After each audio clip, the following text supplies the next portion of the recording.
안녕하세요. 미국 주식하는 임근입니다. 오늘 미국장 한번 보겠습니다. 구독과 좋아요 부탁해요.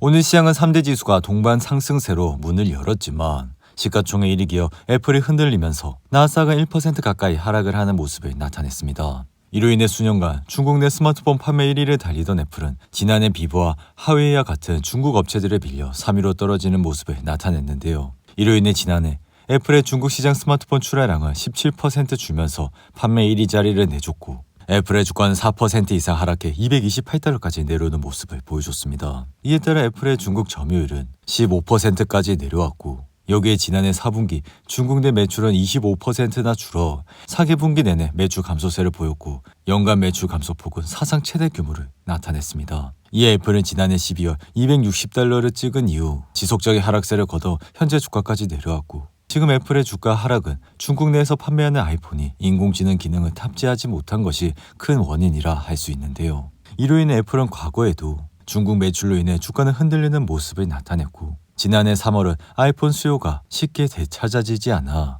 주가는 단번에 163달러까지 내려가는 모습을 나타냈습니다. 이에 지금과 같이 애플은 190달러가 넘는 신고가를 기록했지만 중국 판매량이 떨어지며 지난해 3월 주가는 단기적으로 최저를 찍었고 여기 2022년 11월은 중국 공장 사태로 아이폰 프로 생산이 600만 대가 감소할 것으로 전망이 돼 주가 역시 2022년 9월 165달러를 찍은 이후 큰 폭의 하락세를 거둬 단번에 120달러까지 떨어지는 모습을 나타냈습니다. 이에 이러한 기간 동안 애플의 주가는 속절없이 떨어져 시장에 다시 패닉이 왔고 그럼에도 불구하고 애플은 단기 바닥을 찍고 다시 한번 신고가를 돌파하는 모습을 보여줬는데요. 여기 애플은 다시 중국발 이슈로 주가는 흔들렸지만 바닥을 찍고 다시 상승을 해 이 같은 중국발 이슈는 이번에도 애플에 찾아와 우리는 다시 한번 애플을 좋은 가격에 매수할 수 있는 기회가 올 것이라 생각이 듭니다. 한편 세계 최대 파운드리 반도체 기업이 대만의 TSMC는 지난해 4분기 사상 최대 실적을 올려 이날 주가는 4% 가까이 상승해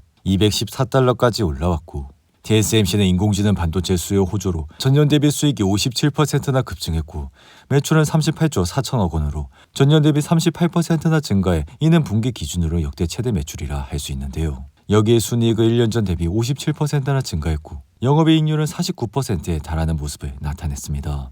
이에 따라 TSMC의 호실적은 엔비디아의 GPU와 같은 빅테크 업체들의 AI 반도체 수요가 전년 대비 큰 폭으로 늘었기 때문인데 덩달아 TSMC의 호실적은 올해도 이어질 전망이라 올해 1분기 매출 가이던스는 258억 달러로 전분기 대비 소폭 밑돌았지만 시장 예상치 244억 달러를 크게 웃도는 모습을 보여줬습니다. 이에 TSMC의 주당 순이익 역시 꾸준히 증가하는 모습을 보여 여전히 돈을 잘 벌고 있고 매출은 지난해 1분기 16%를 찍은 이후 2분기부터는 40%대 매출 성장세를 보여 우리는 이러한 좋은 기업에 투자를 하면 앞으로도 돈을 잘 벌 수 있다 생각이 드는데요. 반면 엔비디아는 이날 1% 이상 하락해 133달러로 마감했고 엔비디아는 지난해 10월부터 3개월 동안 150달러와 130달러 사이의 박스권에서 머무고 있는 모습을 보여주고 있습니다. 이에 엔비디아가 이날 하락을 하게 된 주요 배경은 TSMC 실적이 나오면서 엔비디아가 AI 칩 주문을 줄였다는 소문이 나왔기 때문인데요. 여기에 최근 반도체 수출 규제로 인해 엔비디아는 큰 타격을 받고 있어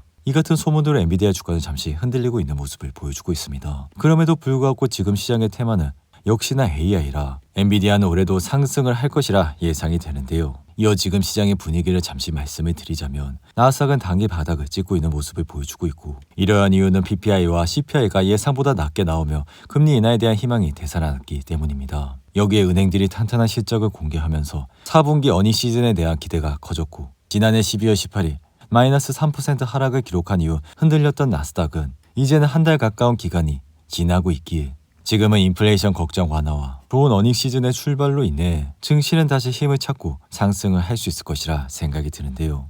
여기에 최근 채권 금리가 5%까지 올라갈 것이라는 우려에 나스닥은 18,000달러대까지 내려왔지만 시장은 다시 이러한 수익률이 진정될 것이라는 기반으로 투자 심리는 부정적인 상황에서 다시 상승세로 이어질 가능성이 높아지고 있다 할 수 있습니다. 이에 나스닥은 2023년 10월 강세장이 시작된 이래로 조정 기간을 약 5번 겪었고 우리는 지금 또 그러한 기간을 겪고 있어. 하지만 과거 조정은 지정학적 요인과 금리 불안, 금융 시스템 스트레스로 나타났고 현재 조정은 이 세 가지 모두의 요소와 함께 새로운 정부에 관련된 불확실성을 갖고 있기에 역사를 보면 이러한 기간만 잘 견딘다면 다시 한번 증시는 올라가는 모습을 보여줬습니다. 이어 테슬라의 주가는 이날 3% 이상 하락하면서 다시 흔들리는 모습을 보였고, 테슬라가 이날 하락을 하게 된 주요 배경으론 전기 픽업트럭 사이버트럭에 대해 할인 판매를 개시했기 때문인데요.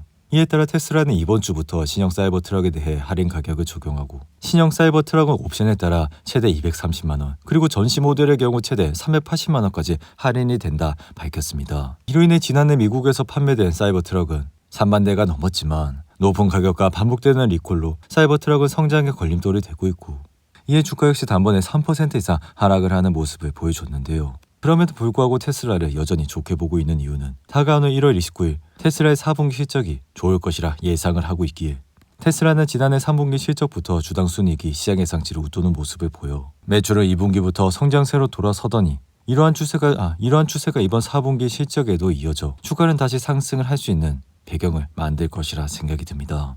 한편 양자 컴퓨팅 테마주인 아이온큐는 마이크로소프트가 조기 상용화를 지지한다는 입장을 취하면서 다시 한번 5% 폭등해 41달러까지 올라왔고, 여기에 투자기가 라일리가 듀웨이브 퀀텀의 목표 주가를 4.5달러에서 9달러로 2배나 상향시키면서 이날 아이온큐와 리게티 컴퓨팅은 다시 한번 큰 폭으로 상승을 하는 모습을 보여줬습니다. 이에 리게티의 주가는 3일 연속 상승세를 타면서 저점인 6달러 이후 3일 만에 2배 가까이 상승을 했고, 아시다시피 이러한 양자 컴퓨팅 관련주들은 아직까지 이익에 대한 합리적인 아이디어를 갖기에는 너무 이르기에 주가 역시 변동성이 크다고 할 수 있는데요. 이에 개인적인 생각으로 이렇게 변동성이 큰 기업에 개미들이 투자를 하게 된다면 당연히 수익을 거둘 것이라 생각을 하고 투자를 하지만, 결국에는 순익보다 손해를 볼 가능성이 크기에 이러한 점을 꼭 유심히 생각을 하시고 투자를 해주시기 바랍니다. 이어 가상화폐 대장 비트코인은 이날 10만 달러를 찍고 다시 한번 상승의 흐름을 타고 있고, 개인적인 생각은 올해 비트코인은 연간 상승률이 역대 최고 수준을 기록해 자산 시장의 투자 아이템 중 가장 수익률이 높을 것이라 생각이 드는데요. 이에 비트코인은 최근 9만 달러 선에 머물며 역대 최고점에서 약 10% 이상 떨어졌지만, 이러한 시세 흐름은 매우 정상적인 조정 국면이라 결과적으로는 비트코인을 비관할 전망이 전혀 없다 생각이 들며, 지난해 시작된 비트코인의 반감기는 아직 초기 단계에 머물고 있기에 이는 단계적인 시세 하락이 찾아올 수는 있어도 장기적으로는 상승을 할 수 있는 충분한 여력이 있다고 생각이 듭니다. 이어 소프트웨어 관련 회사의 디지털오션 홀딩스는 모건 스탠리가 동일 가중치에서 과체중으로 상향 조정하며 이날 주가는 3% 가까이 상승했고, 모건 스탠리는 디지털오션이 대규모 고객에게 서비스를 제공할 수 있는 능력을 가격에 반영하지 않아 인공지능과 머신러닝 기회가 존재하다고 밝혔는데요. 이어 모건 스탠리 역시 4분기 실적이 시장 예상치를 상회하면서 주가는 4% 이상 상승했고, 반면 넷플릭스는 시포트가 중립에서 매수로 상향 조정했지만 주가는 0.7% 하락을 하는 모습을 보여줬습니다. 이어 유나이티드 헬스는 4분기 매출이 시장의 기대치를 밑돌면서 주가는 6% 가까이 하락했고, 태양광 회사인 퍼스트 솔라는 시포트가 정책에 특화된 최고의 위험 보상 프로필을 가진 몇 안 되는 회사라 밝히면서 주가는 2% 이상 상승을 했는데요. 이어 항공사 사우스웨스트 항공은 시티가 중립에서 매도로 하향 조정한 이후 2% 가까이 하락했고, 후지불 회사인 시즐은 연간 지침을 업데이트한 이후 이날 주가는 1% 이상 상승을 하는 모습을 보여줬습니다. 오늘도 8분이 넘는 긴 영상 끝까지 시청해 주셔서 감사하고요. 가시기 전에 구독과 좋아요 잊지 마시고, 그럼 저는 다음 영상에서 찾아뵙겠습니다. 감사합니다.